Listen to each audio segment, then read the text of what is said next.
Good day, everybody. This is Isabel Tierney of the Feel Good Life Methodology, and today is January 1st, 2023. When I was journaling this morning, I wrote my first 2023, so that was fun because now there's a whole 365 days where we'll get to do that. Good morning, Loretta. Good morning, sweetheart.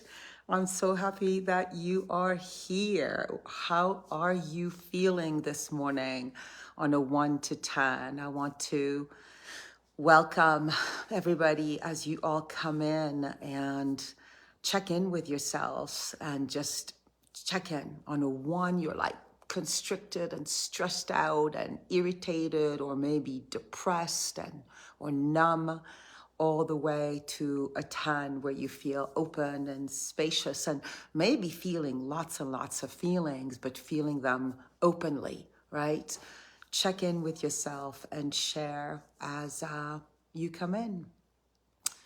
So I want to wait just a couple minutes more and then get started with presence and the contrast of New Year's Day and all the resolutions that many of us make. You know, even last night we were sitting with the kids at like 11 something and we were asking ourselves like, what is it that we want for 2023? And by the way, my daughter Sammy is sitting over there because what? In the last 2-3 months, she joined this group, and has been actively listening and participating. And it's like the coolest thing to have my daughter engaged in this work and in self-development and in this community, because with my kids, I think they kind of know what I do,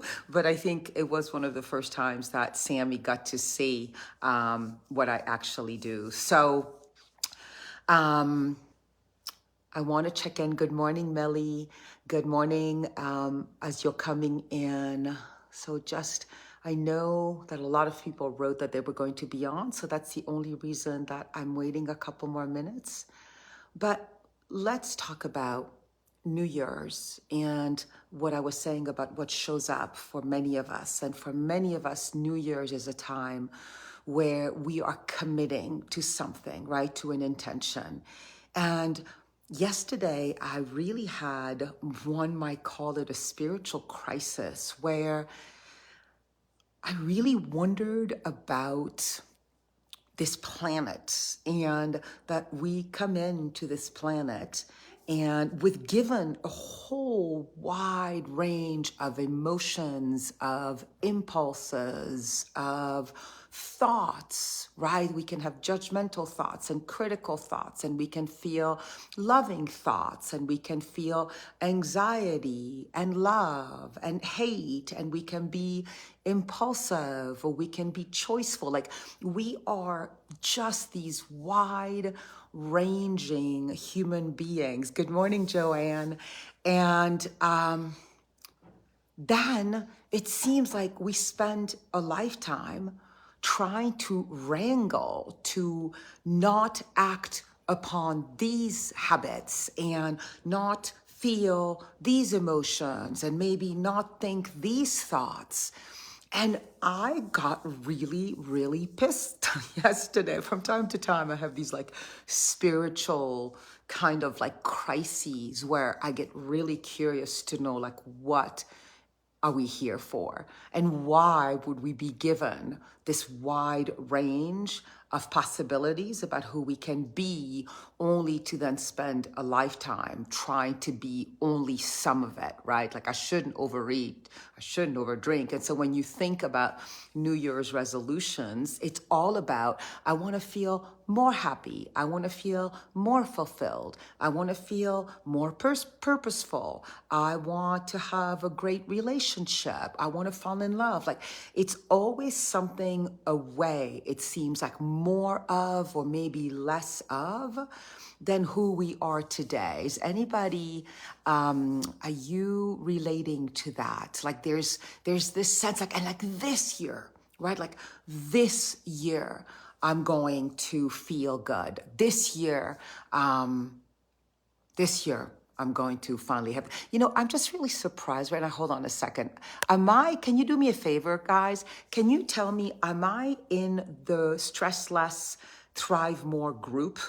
I'm just checking in because, again, what I was expecting, which is not a big deal if it's not, it's good to see you, Loretta. Can you tell me what group I'm in this morning? I wanted to make sure that I'm in the right group, that I didn't go in the foundations group. Happy New Year, Joanne. So I am wondering, maybe I'm having some delays too, because I know Loretta's just answering now. Yes, okay, great. I am wondering if this resonates with you. Like, how are you feeling about this new year starting? I really want to hear from you guys. Good morning, Lisa Keller. Oh, it's so good. Now people are coming in. Good. How are you feeling on January 1st, 2023? How has the week been? I think for a few people, I feel like this week has had some turbulence to it. Like, I was so happy I had my kids here, so that was really well. But there was this thing about like this snarkiness about New Year's resolutions. And if we don't spend a lifetime trying to manage who we are, to become better human beings, like, then what are we here for? Like, what's here?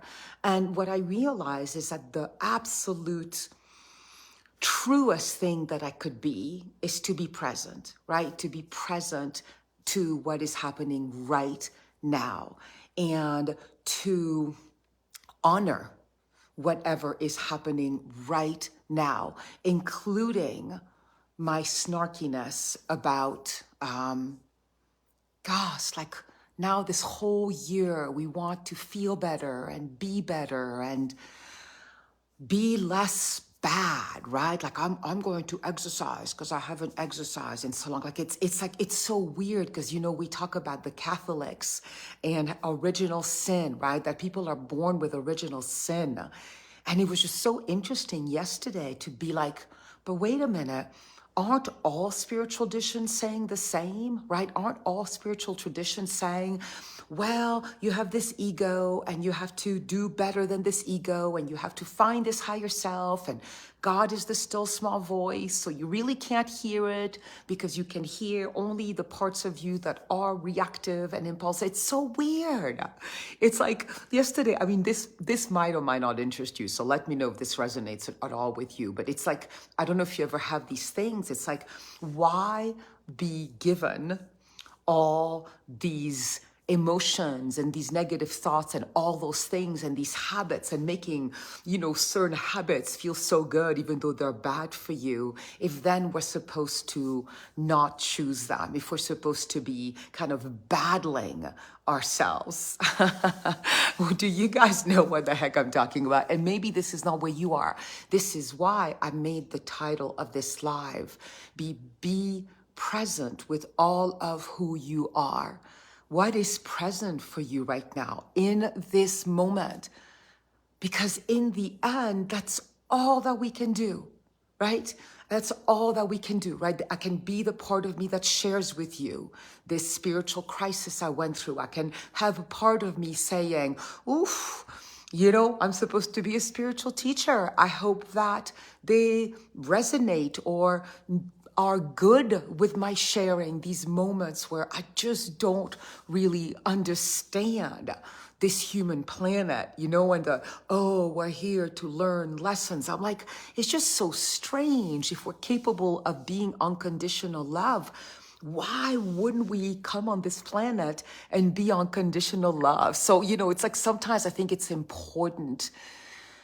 I guess it's important to not buy the party line, and whether the party line is the political party line or the spiritual party line or the parental party line, and like you're supposed to be a good human being and you're supposed to manage and learn about your bad and not act out your bad. Like, I think from time to time we need to just really say, what's true for me?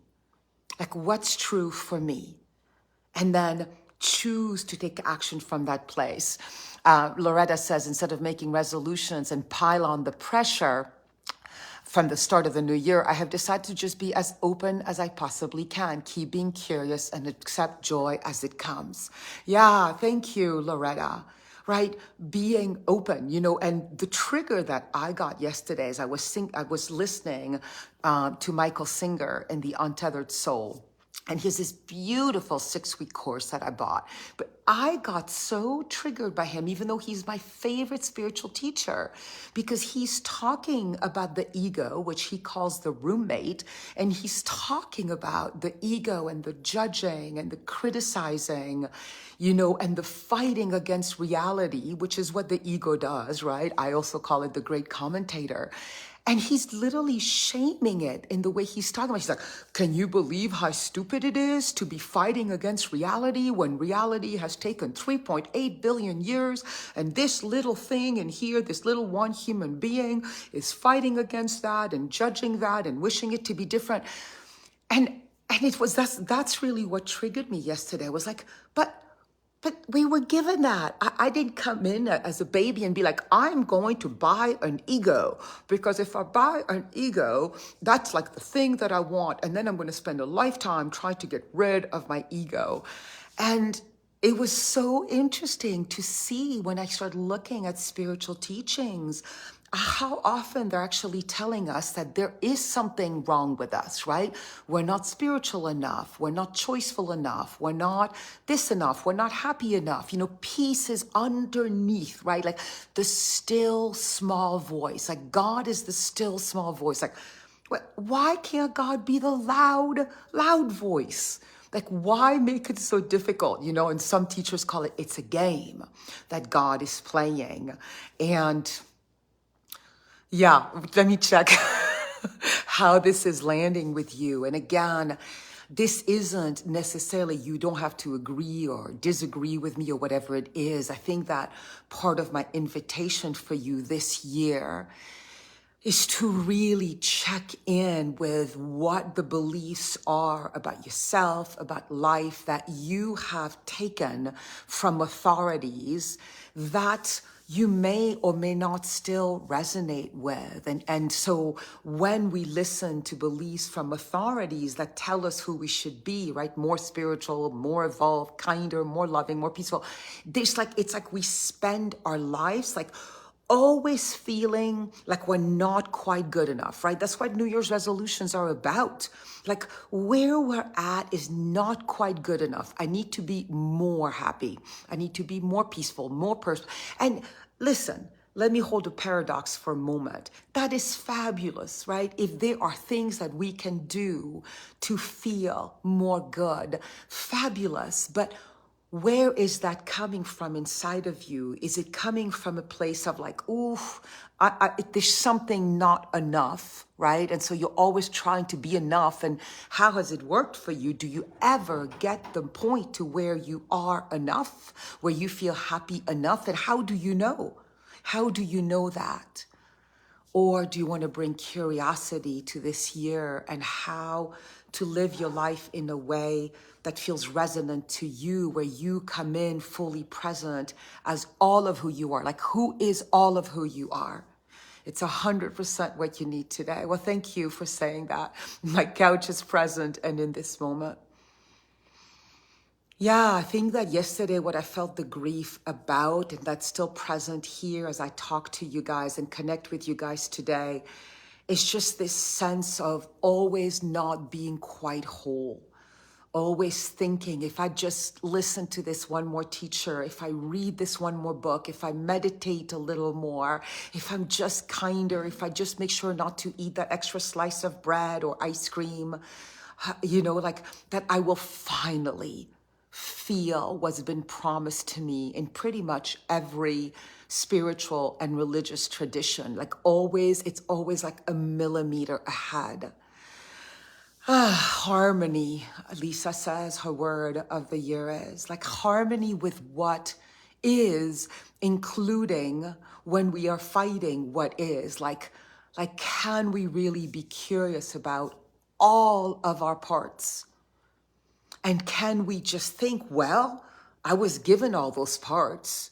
You know, can I be curious about each of them? The part of me that sometimes hates, the part of me that can love so deeply, the part of me that's envious, the part of me that's judgmental, the part of me that's kind, the part of me that's compassionate, the part of me that overeats, the part of me that tries to control everything, the part of me that loves my kids, the part of me that's so selfish, like all of me, all of me.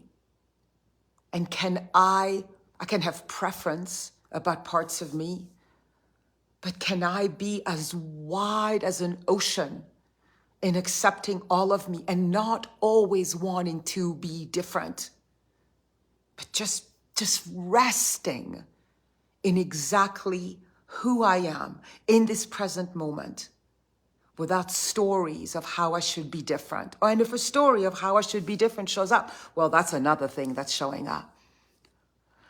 Harmony is a beautiful word. Curiosity, Kara says, ready to figure out what I need to feel my best for 2023. Growth is great, but the key is contentment is all in all things. Right, but do you guys notice what's interesting, right? Like, it is almost impossible to be contented in all things. So it's like one of the things that I love about this work and about the way I teach is that you have to hold paradoxes in order to what? To be evolved, whatever the word is. You have to hold paradoxes, right? So like Millie says, contentment in all things. And like a huge part of the human condition is discontent.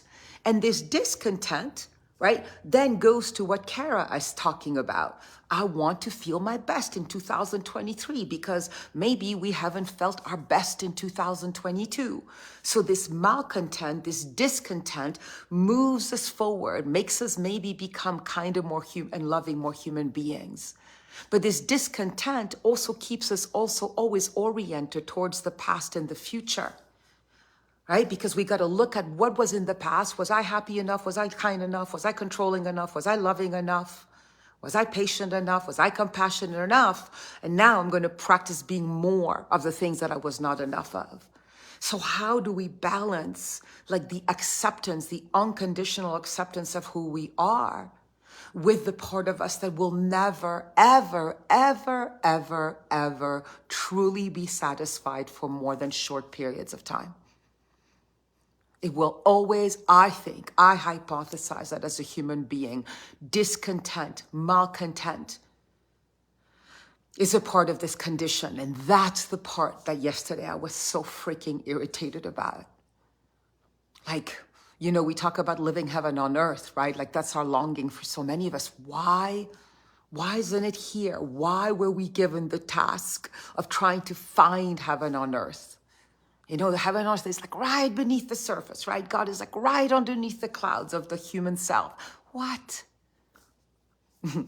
I am so curious about the way you guys are experiencing, right? And trusting you guys will know how to take care of yourself. If this is not interesting, okay. This might be interesting. This might open you up because I think sometimes, just like when we go to school, right, and we get taught very specific things that many, many millions, if not billions of people have agreed upon, I think in the spiritual life, it's a little bit the same thing. I'm going to be more evolved, more spiritual, more this, more this, more this, more this. And, you know, and then we have amazing teachers like Byron Katie and Eckhart Tolle, you know, and it's like, well, how did that happen to them? Because they live a life where they're supposedly unconditionally loving and accepting. Oh, well, Byron Katie woke up one morning and had the 4 questions. Eckhart Tolle woke up on the side of a bench, and he was awake. And I'm like, wait a minute. Many of us have to toil for a lifetime to try to be more spiritual, more loving, more kind, more loving. And then these spiritual teachers are like, yeah, there's no real linear way for you to get that. You know what? Some of us just wake up. And it's like, how can we not have envy for that? Don't we all want to wake up one morning and feel unconditional bliss? And why?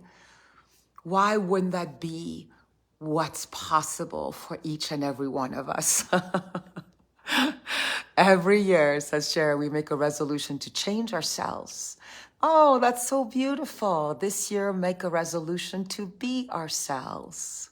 That's really beautiful, Sherry.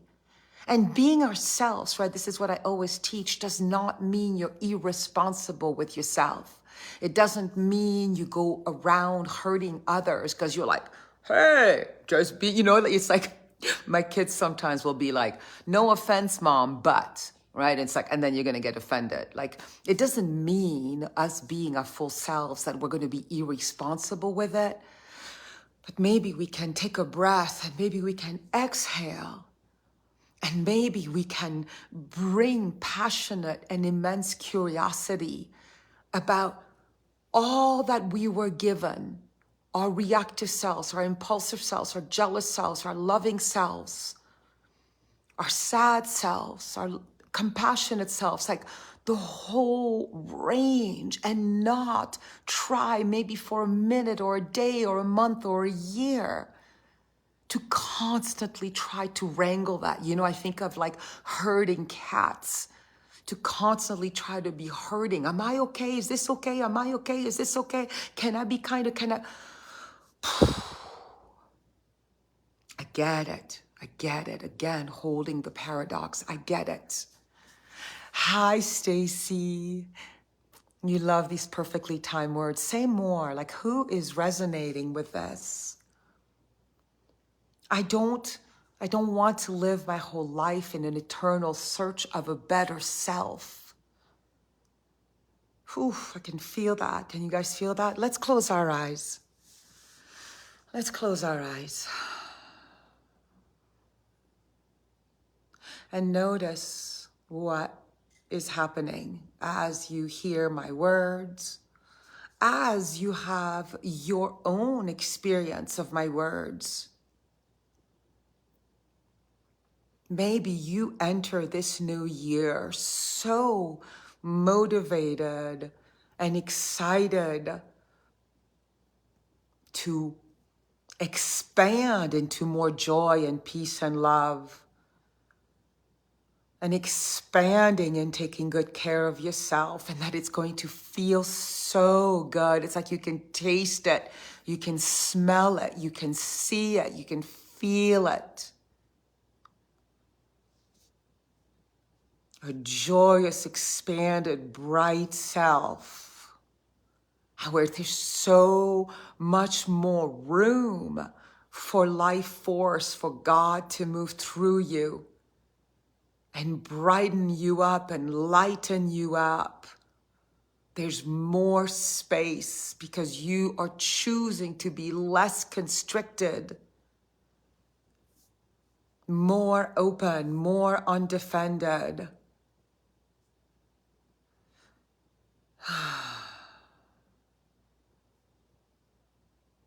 And then maybe for some of you, and maybe you feel both, right now, you feel called to lean into unconditional acceptance of yourself exactly as you are, warts and all, and truly, truly trust that you did nothing wrong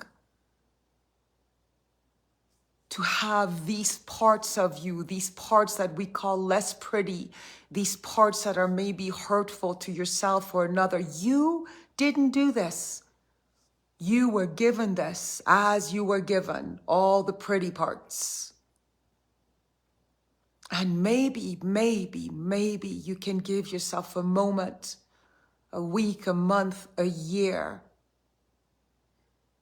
of being fully present to yourself, moment to moment, without trying to be better, to be different, to be less than or more than.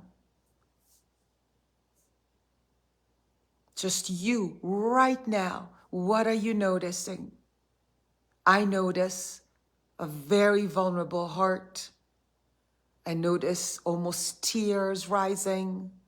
I notice a lot of vulnerability, because there's a part of me, right, being with all of me, a part of me saying, as a spiritual teacher, I should be instilling hope. I should be instilling potential. But as a spiritual teacher, if that's what you see me as, my job, my highest responsibility is to be present and to share all of me so that you might feel able and give yourself permission to be with all of you. Can you give yourself that permission? Can you make enough space for all of you, not just the pretty parts? You know, most of us, like, we turn up the light, we turn up the dimmer to the pretty parts, and those are the parts we try to show, either strangers or social media, maybe some people we love, the pretty parts, and then we try to dim down the less pretty. I'm not that. And then we get defensive, right? When somebody accuses us of something, you're selfish, you're thoughtless. When our inner critic, you're out of control, like all the things. What if you turned up the light on all of who you are and took a few breaths into acceptance of that and the spaciousness of that and the relief of that? Notice what's coming up for you.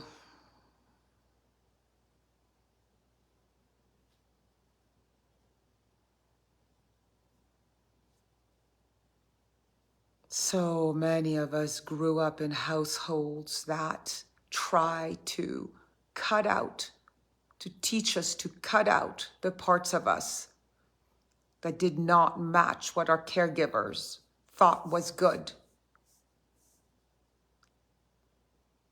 We get taught from so young, don't be your full self. Don't be this, don't be that. Yes, be this, yes, be that.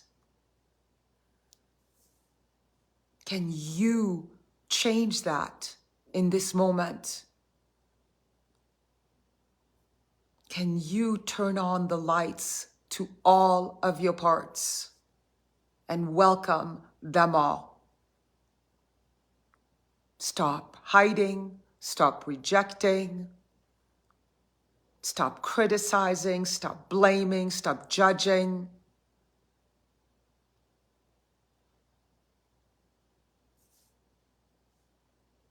The Rumi poem, The Guest House, says, welcome and entertain them all, even if they are a crowd of sorrows.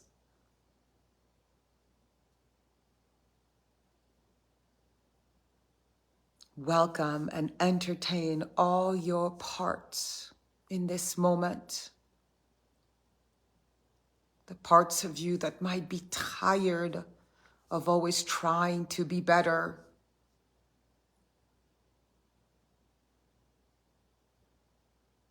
The parts of you that might be tired of being told, don't do this, don't do that, be this, be that. And guess what? When we treat ourselves like that, then the only choice we've got is to treat others like that. Our partners, our children, our parents, our friends, our colleagues. Always wanting something or someone, including ourselves, to be slightly different. And we either try to control ourselves, or we try to control others, or we try to control the world.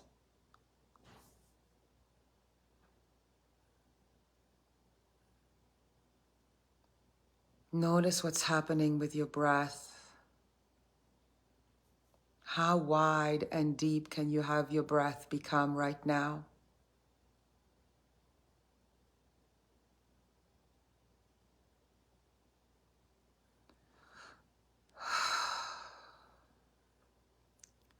How wide and deep are you willing to allow yourself to be?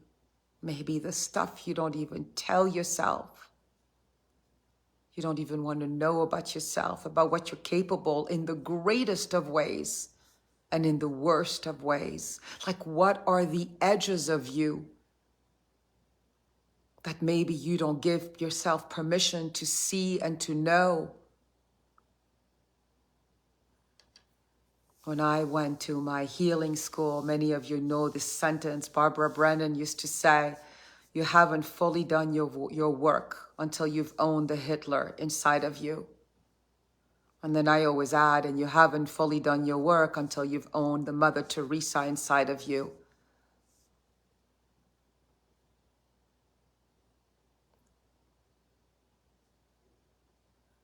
What are you capable of? Who are you?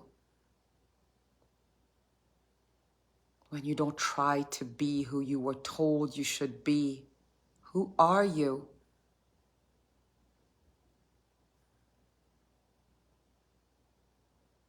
All of you.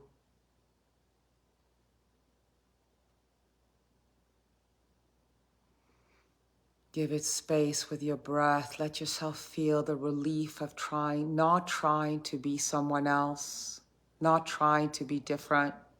Just let yourself rest for a moment into that.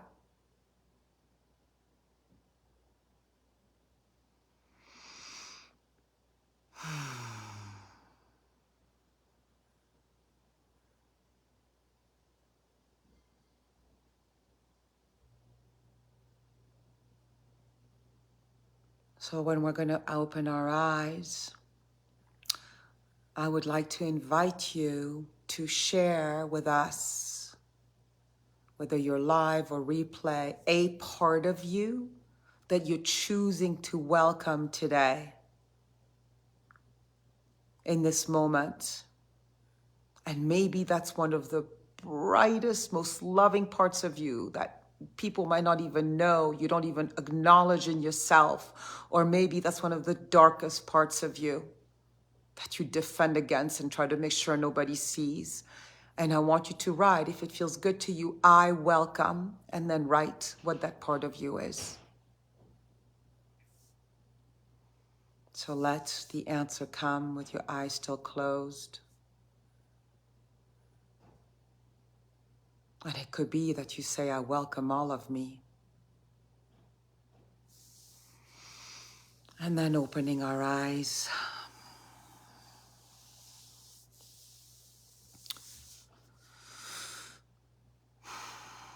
So what parts of you, or what part of you are you willing to welcome? Joanne, I welcome my fear.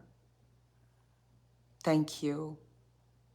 Right? Fear can be the fabric, like the fabric that runs through so much of our lives. And if we think that in order to be spiritual enough, we have to not feel the fear, not act from the fear, like it is a intricate part of this human existence. So welcoming it, you can stop fighting against it. Tessa Ora, I welcome all of me, like all of me. How wide are we? What are we capable of in the best of ourselves and the worst of ourselves? Can we be that wide, that spacious? Because what I believe is the more we can give all parts of a space, the less dangerous we are, with especially the darker parts. The more we give them space and acceptance and respect fear. I welcome my inner child, right? This part of us that is so scared and just wants to be seen and wants to be loved and wants to be accepted unconditionally. How much that part of you runs the show. And then we're like, I shouldn't want love from everybody. I shouldn't want to be seen by everybody. Well, of course, that is a part of us. And that part of us, especially if we grew up in childhoods where we weren't seen and witnessed and accepted and acknowledged enough, we'll have this eternal hunger for it. But maybe we all do. Mommy, look at me. Look at me. Look at me. And then we go on social media, look at me. Okay, so we can either shame it, oh, I shouldn't want to be seen.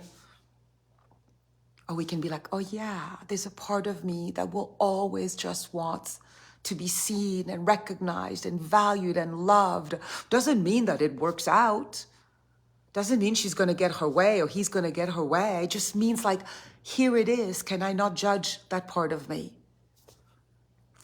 I welcome my joyous, open curiosity for the new year. Yeah, that one is hard to take away, right? The moment we have curiosity. And I guess the paradox of that is sometimes we won't.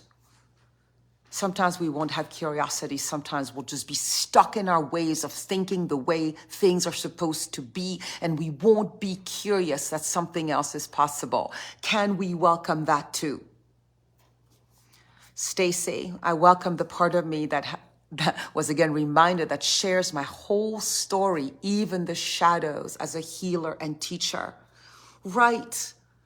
In this moment, in what I'm holding as a teacher, like Stacy, you're saying, I want to share the shadows and the light and not tell people that I am only light.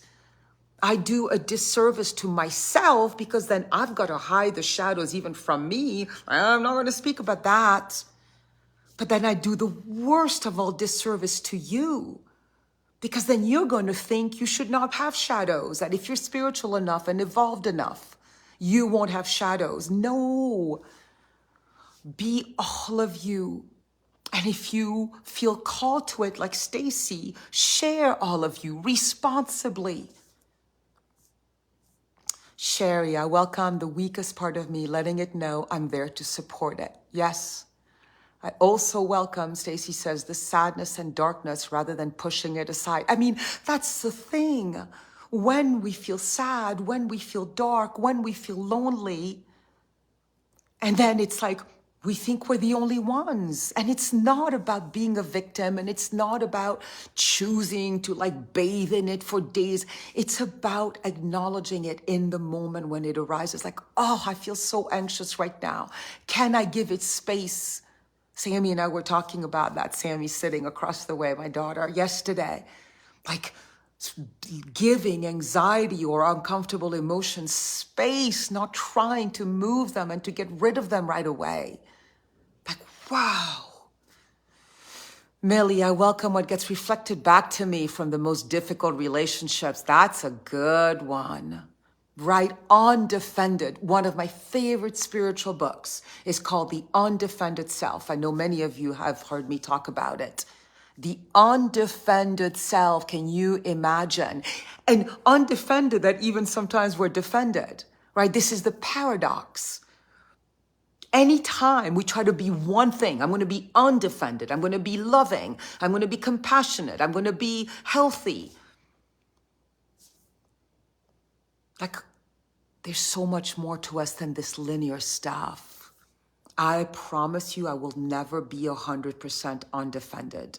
Sometimes I will be really defended. And then I'll get to feel what that feels like. What am I like when I'm defended? Like if Brian or, my kids were telling me something, I was being a poop head. We were playing games and was just tired and I wanted it to end. And I think Galen said, what did Galen call me? Not a vibe killer. She called me, whatever it was. Oh, like a something. And I was being a pest. I just wanted to move on. And I was like, I can choose to defend against that, or I can choose to pivot. I can choose to get hurt that she said that, or I can choose to be undefended and pivot and come back into the game and have fun. So yeah, I'd rather be undefended, but that doesn't mean that on those days that I am defended, that I'm going to give myself a hard time. And I welcome the excitement that surfaces in new places and following that light. I mean, that's the thing, like just watching what we are sharing.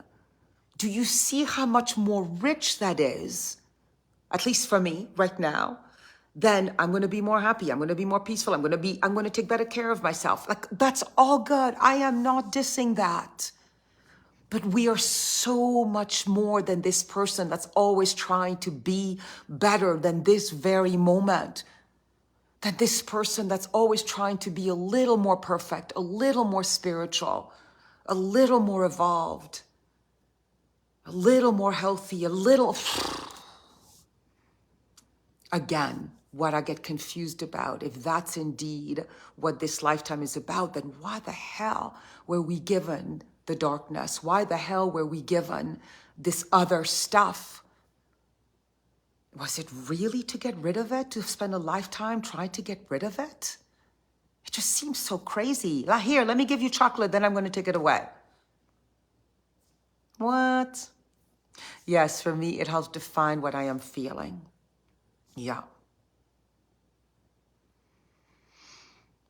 So checking in, how are you as I'm going to go? My son and his girlfriend are leaving in about 4 hours today.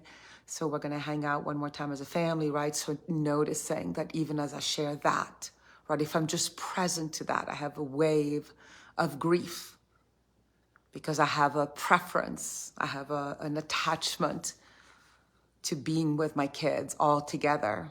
And so can I just welcome that? Now, what I could do, if I was trying to be spiritually evolved enough, I could be like, don't get attached to that. You know, aren't you lucky? They came and now it's over. Yeah, okay. And what's here is grief too. Like, can I accept that too? Can I not always be trying to change myself into something different than what is happening in the present moment? It's like this is the way the ego takes over spiritual teachings. So just be careful. Millie, I welcome the gift of being authentic in all circumstances and the opportunity to be responsible with that, even when it's turbulent. That's the best we can do, right? And sometimes we'll be irresponsible, and sometimes we'll have to repair when we are irresponsible or when we hurt ourselves or another. Thank you for bringing the Kermit voices. What are you talking about? Being with you this morning was a day changer. Thank you, Stacy. Right? There was a part of me that was like, I can't share this stuff. As a spiritual teacher, I should be talking about, how to have a better new year, how to feel more good, what feel-good habits to do more of, what false-good habits to let go of. Yes, and if can you just love all of yourself? Can you bring curiosity to all of yourself? And maybe from time to time, give yourself a break from trying to be better than you are in this moment. Can you exhale? Okay, everybody. On Thursday, I'm going to do my regular Facebook Live, and I've decided I'm going to do it on how to have difficult conversations. So I'm really excited to dive more deeply into the topic. But until then, whether you choose to have incredibly beautiful, inspiring resolutions, whether you choose to resolve to love yourself exactly as you are in this moment, trust what's happening to you. Do not let anyone or anything tell you who you should be. Just keep checking in with yourself. Keep trusting yourself and what your beliefs are and what your ways of living are, not what anybody else is telling you to do. Heather says, welcoming the new emotional curiosity and questioning. Is it good for me? Yes, is it good for me? Not is it good for you? Not is it good for me? So someone who has struggled with the fawn response for a long time, right? Trying to make sure you are happy so that I can be okay, so that my nervous system can be managed. If I just make you happy, if I don't disappoint you, if I don't piss you off, if I don't sadden you, then I feel better. But then I give myself up because I'm always checking you out to see and then reacting from what you say. Oh, God, that's a whole other topic. Is Thursday at 7 Pacific? No, the Thursday's at 9 Mountain, which is 8 a.m. Pacific. No shooting. And then when shooting comes. Like this is the paradox. This is why paradoxes are so freaking fun. Like you can't say one sentence when you have a paradox without also adding the exact opposite. That's the whole point of a paradox. No shoulding until you should yourself. And then you should yourself. And then you tell yourself, well, okay, I shoulded myself. Like that's what arose. Yeah, Heather. Okay, everybody. Happy you. Happy you. See you later.